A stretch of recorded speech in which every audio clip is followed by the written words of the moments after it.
how to replace null values in a table with zeros or not applicable or any other value you want. So we all have come across creating multiple tables, multiple charts where we have null values. As you can see here, for the month of January, February, and March, and even April 21, the copiers have no sales. So for that, how we can replace that with null values in just two simple steps.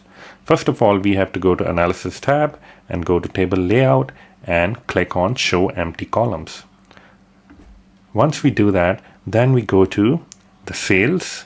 In this case, I'm using average sales, but we can change it to sum of sales based on your requirement. And still there are null values there. So I will go here and click on Format. Once we do that, you will see here special values example null. Currently it's blank. So I want to change it to 0. And once I do that, you will see the zeros starting to appear here. You can also change it to text value as not applicable or NA, and it will appear here.